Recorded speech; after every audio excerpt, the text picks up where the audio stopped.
Hello, coaches. Welcome back to another episode of Coach Better Spotlight. Today, I'm chatting with David Lee, elementary STEM coach at Singapore American School in Singapore. In today's Spotlight episode, David talks about the challenges teachers face in trying to implement so many different initiatives and the value of seeing themselves as designers using the design thinking method. This mind shift empowers teachers to customize curriculum and new initiatives to create the best learning experiences for their students. Bonus, if you are looking for more resources on design thinking, please make sure to check out our online course, Design Thinking in the Classroom. If you enjoy any part of this video, please give it a thumbs up. And if you'd like to see more conversations like this, please subscribe to our channel and click the notifications bell to find out every time we release a new episode. Remember, you can also listen to the full Coach Better episode wherever you get your podcasts. We are passionate about the impact coaching can have on student learning, school culture, and teacher professional growth, and we want to help you coach better. We've got some great opportunities for more learning after today's conversation, so stick around all the way to the end.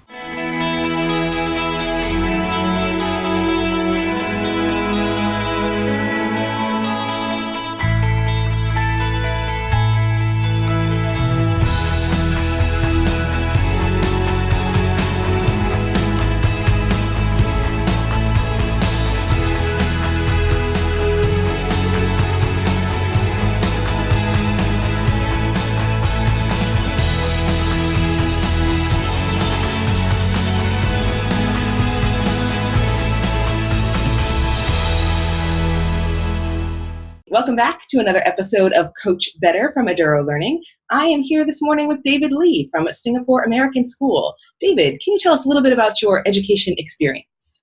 Yes, I started at Korea International School as a technology teacher for PK to second grade.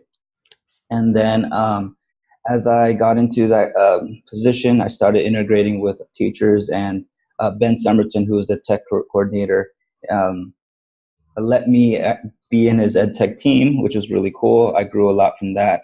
And so I did ed tech while I was teaching technology for a couple of years.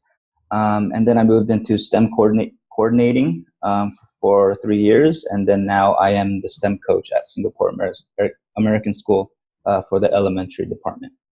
So thinking about kind of building this culture of coaching at SAS and the transition that you've gone through in terms of this year, starting out as being primarily focused on grade 4 and 5, and now kind of spreading around the whole elementary school. How are you working on building that culture of coaching and getting people to feel comfortable working with you and seeing you as a coach? What are you doing? It's the same as the culture of teaching, right? So teachers, they facilitate students to get to where we want them to be through scaffolding of learning. And it's the same for coaches as well.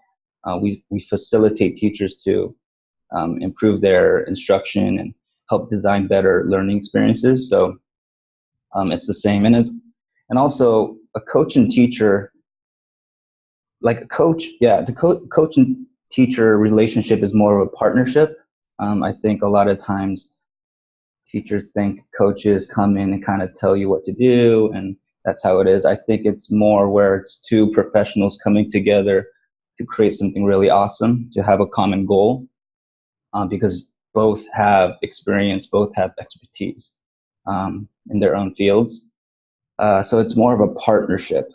And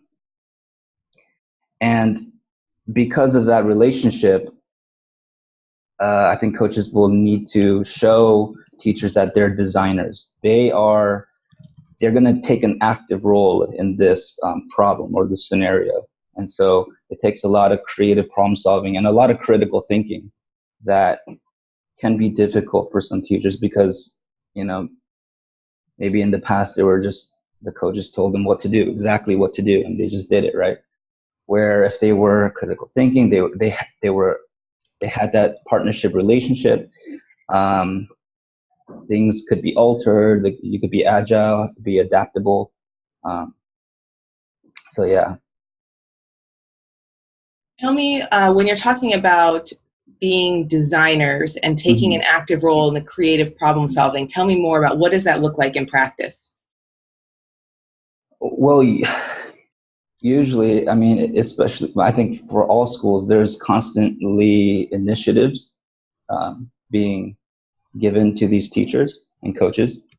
And a lot of times, some of these initiatives, and even like consultants coming in, telling you what to do, they all kind of contradict each other.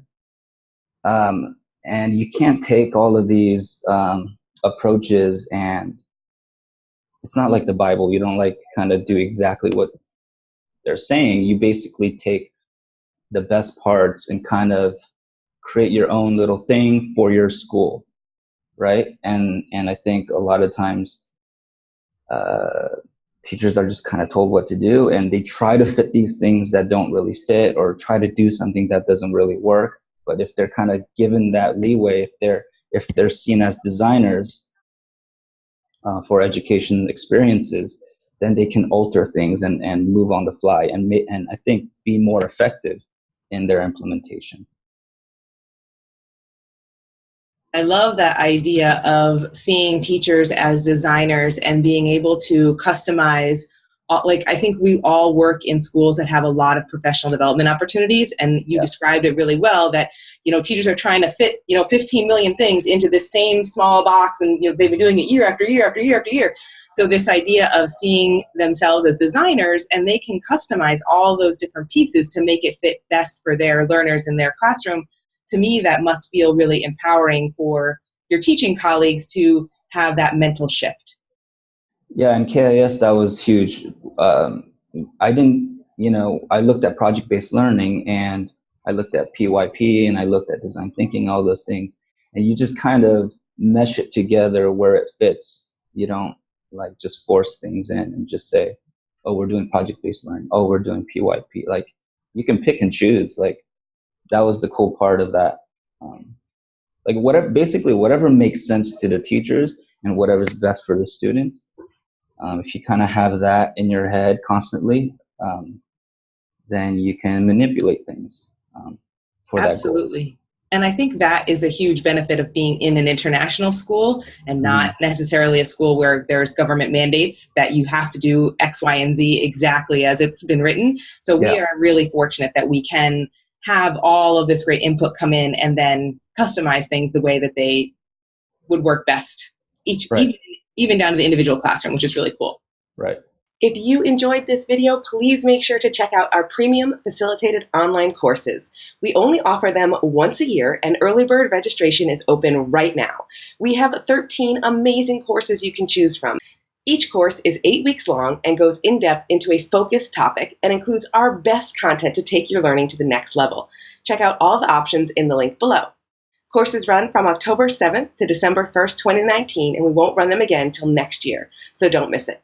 If you've enjoyed any part of this video, please give it a thumbs up. If you want to see more great conversations about coaching with inspiring educators from around the world, subscribe to our YouTube channel and click the notifications bell to find out every time we release a new episode. To hear the full-length conversation, subscribe to the Coach Better podcast wherever you get your podcasts. And if you're looking for even more resources to help you coach better, head over to edurolearning.com/coachbetter to explore over 20 online courses designed by coaches for coaches.